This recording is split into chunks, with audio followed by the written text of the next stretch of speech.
그렇게 되면은 기업도 파산하고 실업률이 높으면은 통일 후에 통일 교육은 어떻게? 저도 우리 역사 수업 한번 떠올려 봤거든요. 제가 학교 다니면서 중고등학교 다 통틀어서 통일에 대한 역사 교육을 많이 못 받은 것 같아요. 그러니까 저희는 역사 교육 거의 80% 이상 1차 대전하고 2차 대전인데 특히 2차 대전 뭐 지금 통일됐다는 거는 일단 얼마 되지도 않았고 앞으로 풀어나갈 숙제이기 때문에 그런 교육에서 많이 안 시켰는데 우리한테 더 중요했던 거는 과거에 대한 반성이었어요. 그래서 히틀러 얘기 되게 많이 나왔고 히틀러는 진짜 역사 선생님 되게 객관적인 사실을 가지고 교육을 시켰지만 결국은 600만 명의 유대인 학살 저지른 그런 악마였다고 얘기하는데 그래서 저도 그런 교육을 많이 받았으니까 저한테 너무 당연한 건데 모니카 씨는 어떻게 받았는지 모르겠어요. 네, 저도 사실 서울에 있는 한남동에 있는 독일 학교를 10년 동안 다녔었거든요. 근데 저도 사실 기억에 많이 남았던 게 통일에 대한 얘기도 물론 배웠지만 사실 수업 한 번만 들어도 아 독일의 히틀러가 얼마나 큰 만행과 얼마나 잔인한 짓들을 했구나라는 걸 많이 배웠었죠. 그리고 그림이랑 사진, 글들을 통해서 굉장히 적나라하게 네, 정말 이게 같은 독일 사람들이 이렇게 가르쳐도 되나 싶을 정도로 굉장히 적나라하게 배웠던 것 같아요. 맞아요. 히틀러에 대한 교육은 정말 많고 우리한테 제일 중요한 거는 제발 미화하지 않았으면 좋겠다는 그런 생각이 많이 들어요. 그러니까 한국에서는 아직까지는 당연히 자기 나라 역사 너무나 중요하기 때문에 솔직히 2차 대전에 대한 역사 또한 독일 내에서 어떤 일들이 벌어지는지 그 역사를 많이 옛날에 특히 많이 안 지켰던 것 같아요. 그 교육을. 그래서 저도 약간 한국에서 이제 가끔씩 어르신뿐만 아니라 젊은 사람들 중에도 그런 사람들이 있었는데 히틀러에 대해서 얘기하게 되면 조금 되게 멋있는 사람이었다고 발언하는 사람들이 있긴 있어요. 많지는 않지만 있긴 있더라고요. 그래서 개인적으로 여기 와서 좀 놀랬던 하나 에피소드가 있는데 몇 년 전에 일어났던 에피소드인데 이거 한번 보시겠어요? 이거 혹시 뭔지 아세요? 나치 뭐 우기승천기 같은 그런 거 아니에요? 맞습니다. 비슷해요. 번개 두 개 있죠. 네. 그거는 SS라는 뜻이고요. 오른쪽에 이제 해골 보이시죠? 네. 그 두 개 같이 결합되면 SS, 그러니까 슈트스타플이라는 약자인데 히틀러의 개인 경호단 겸 수용소 관리했던 사람들의 상징이에요. 네. 정말 나쁜 놈 중에 최악의 나쁜 놈들. 네. 대량 학살 아예 그냥 체계적으로 진행했던 그런 사람들인데 저는 몇 년 전에 어떤 기자분한테 연락이 왔어요. 다니엘 씨, 또 신기한 거 발견했어요. 그래서 뭐예요? 라고 물어봤더니 한국 쇼핑몰에서 장갑을 봤는데요. 그 장박 양쪽에 그 두 가지 상징들이 들어가 있었던 거예요. 그러니까 뭣도 모르고 쓰는 거야. 맞아요. 그렇죠. 몰랐던 거겠죠. 네, 저도 그렇게 믿고 있는데요. 근데 독일 사람 입장에서 모니카 씨도 아마 비슷할 건데요. 좀 아름다운 여성 모델이 진짜 겨울 옷을 입고 스카프하고 이렇게 돌아다니는데 이제 그 장갑을 이렇게 귀여운 표정으로 이렇게 짚고 있는데 이 두 가지 상징이 보인 거예요. 근데 이거는 물론 우리가 봤을 때 너무 놀라운 사실이기도 하지만 본인들도 손에 볼 수 있거든요. 이런 건 가지고 독일 가시잖아요. 걸리잖아요. 징역 3년이에요. 아 진짜요? 네. 그래서 제가 나와서 좀 이런 말씀 좀 드리고 싶은 게 이거는 제발 안 했으면 좋겠습니다. 왜냐면은 본인들도 손에 볼 수 있거든요. 진짜 막말로 대학생들이 독일 여행 가서 배낭여행 하고 싶은데 겨울이니까 크리스마스 시장도 아름답게 구경하다가 이런 장갑 끼다가 경찰한테 걸리잖아요. 우리는 소유함으로서만 징역이 가능해요. 나치 상징이기 때문에.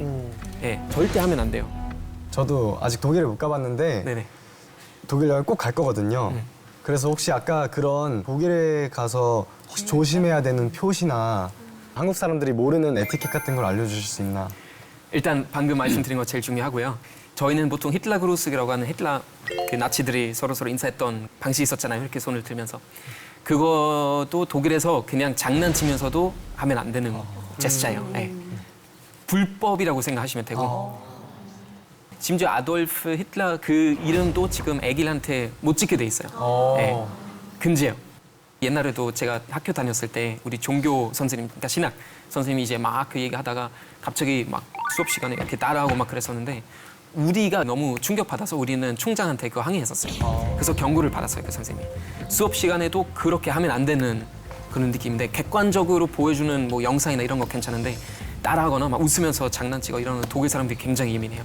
그래서 그거는 그냥 안 하시는 게 예, 좋고요. 근데 그 이상은 독일 사람들도 마음이 넓으니까 예, 다 받아줍니다. 마음이 넓으시네요. 통일을 하고 나서도 물론 뭐 바로 통일이 됐다고 그래서 모든 것이 다 좋아지는 않았겠지만 아무래도 차별이 좀 있었을 것 같아요. 예를 들어서, 차별이. 그죠? 네. 그런 건 되게 많이 있었어요. 저희는 사실 좀 서로 놀리는 말들이 있었어요. 서독은 독일말로 웨스트라고 하고요. 동쪽은 독일말로 어스트라고 해요. 그래서 서독 사람들은 동쪽 사람들을 어시스라고 불렀어요. 어시스. 약간 낮추는 말 아닌데 약간 귀엽게 부르는 거. 아이, 어시스들. 약간 이런 느낌이에요. 가난한 어시스들. 그리고 동쪽에 있는 사람들은 메시스라고 불렀어요. 우리를 서독 사람들. 가난한 어시스들하고 거만한 메시스들. 그러니까 이런 말 통해서 표현되는 그런 차별들이 좀 있었는데요. 요즘은 약간 좀 더 귀엽게 흐르는 방향으로 가고 있으니까 그렇게 큰 심각한 문제 아닌 것 같은데 다른 심각한 문제들이 있었어요. 예를 들면 외국인 공포증, 외국인 어떤 혐오주의. 90년대 특히 많이 벌어졌어요. 통일된 독일이 사실 각자 어떤 문화 충돌도 많았었을 거 아니에요. 그것도 극복해야 되는데 그 당시 이제 골프 전도 있었고 90년대 코소보 전도 있어서 많은 이민자들이 난민들이 독일로 들어왔어요. 그러니까 통일된 독일에서 서로 문화 충돌도 있고 외부에서 들어온 사람까지 문화 충돌이 있으니까 이게 감당이 안 된 거예요. 그래서 그것 때문에 폭력 사건들이 엄청 많았었어요. 제가 태어난 도시 이름은 솔링은이에요. 솔링은 되게 작은 마을이에요. 근데 93년도에 이제 거기 터키 사람들이 많이 살았는데 독일 남자 4명, 16살에서 23살 사이에 4명이 밤에 가서 터키 사람들이 사는 숙소에 이제 불을 지품합니다. 그래서 터키 여자 5명 사망하고 훨씬 더 많은 다른 터키 사람들이 부상을 많이 입고 그래서 입원하게 되고 좀 큰 사건이 있었어요. 그래서 우리 보통 폭력 사건이라고 하면 항상 졸링은 얘기 많이 하거든요, 독일은. 사실 난민들 속수를 대다수 다 동쪽에 많이 있어요. 왜냐면 동쪽은 인력이 없어요. 그러니까 메르켈 생각했던 거는 그 사람들 배운 기술이 있을 거니까 경제 도입시키면 독일 총 경제 도움이 되니까 다 동쪽으로 보내는데 그쪽에서도 많은 사람들이 난민들 싫어하고 폭력 사건들이 되게 많이 있었습니다.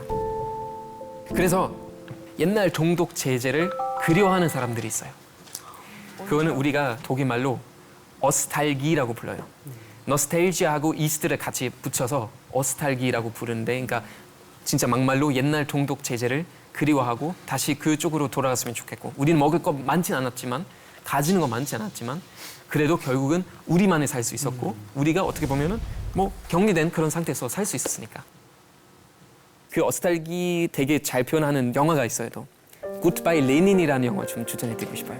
굿바이 레닌 약간 코미디 영화인데 무슨 내용이냐면은 어떤 동독 가족이 있는데 엄마가 잠깐 코마에 빠지게 됩니다. 입원하게 되는데 의사가 아들한테 얘기하는 거는 너희 엄마가 다시 한번 큰 충격을 받으면 절대 안 되는 거예요. 그러면 심장마비 올 수도 있고 사망하실 수도 있으니까 절대 큰 충격을 막아버리라 이렇게 권하시는데 그 사이에 통일이 이루어져요.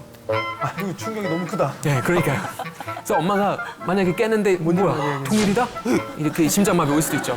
그러니까 너무 위험하기 때문에 아들이 계속 고민하는 끝에 결국 연기해야겠다라는 생각을 해요. 그래서 자기 집에서 동독이 계속 존재하는 것처럼 모든 거 다 설치한다. 설정해놓고 이를테면 엄마가 누워있는데 바깥으로 갑자기 코카콜라 간판이 보여요. 그 전에 없었잖아요. 엄마가 저거 뭐야? 라고 물어보는데 아들이 너무 갑자기 충격 먹으니까 옆 가게 아저씨가 뭐 이상한 브랜드를 구입해가지고 이런 거 달아놨는데 내가 다시 빼라고 할게. 그래서 옆 아저씨한테 실제로 그렇게 권하고 아니면 엄마가 뉴스 봐야 되는데 뉴스 보면 또 다 들키잖아요. 그러니까요. 그래서 아들이 가짜 뉴스를 만들어요. 스튜디오를 빌려서 자기 친구가 결국 뉴스 아나운서하고 뒤에서 스튜디오를 만드는데 당연히 장비가 잘 안 돼 있으니까 뉴스 하는 중에 막 뒤에서 간판도 떨어지기도 하고 막 이런 재미있는 줄거리인데 이제 그거는 이제 표현하는 거죠. 이런 어스달기. 그래서 그 영화 조금 되긴 했지만 꼭 한번 보시기를 바랍니다. 굉장히 재미있는 영화라고 생각하는데요. 어떻게 보면은 아직까지는 우리 마음속에 어떤 벽이 존재하지 않을까라는 그런 생각이 듭니다. 독일 사람들도 실제로 그렇게 얘기해요. Wir haben immer noch die Mauer im Herzen 이렇게 많이 얘기하는데 통일이라는 거는 정말 긴 과정이라고 생각하고요. 이게 하룻밤 이뤄지면 독일처럼 이뤄지면 좋을 수도 있지만 안 좋을 수도 있거든요. 그래서 앞으로 한반도도 어떻게 될지 잘 모르겠지만 제발 평화롭게 이뤄졌으면 좋겠다는 그런 생각이 많이 들고요. 독일 국가의 일소절 보면 이렇게 시작해요. Einigkeit und Recht und Freiheit für das deutsche Vaterland. 이거 뭐냐면은 우리 독일 조국을 위해서 통일, 법, 권리, 그리고 자유 위해서 우리 모두 다 노력하자 이런 느낌인데 한반도도 지금 당장 급한 거는 아니라고 봅니다. 그러니까 요즘 이제 남북 정상회담들 보면은 사람들이 곧 동일될 거다라고 얘기하는데 저는 동일이 절대 급하지 않다고 보거든요. 그러니까 삼국시대도 있었는데 그건 몇백 년 걸렸는데 그래도 나라가 한 나라로 나중에 다시 이어지긴 했잖아요. 동일이 급하진 않고 제일 중요한 거는 저는 종전이라고 생각합니다. 평화 조약이 필요해요. 53년부터 지금 계속 휴전 상태인데 언제까지 그렇게 갈 겁니까? 물론 그거 위해서도 많은 풀어야 될 숙제들 많이 남아있다고 생각하지만 절대 다시 전쟁이 벌어지면 안 된다고 생각하죠. 오늘 강연이 많이 도움이 되셨는지 잘 모르겠지만 독일 이야기 조금 듣고 영감 좀 얻으셨으면 좋겠습니다. 고맙습니다.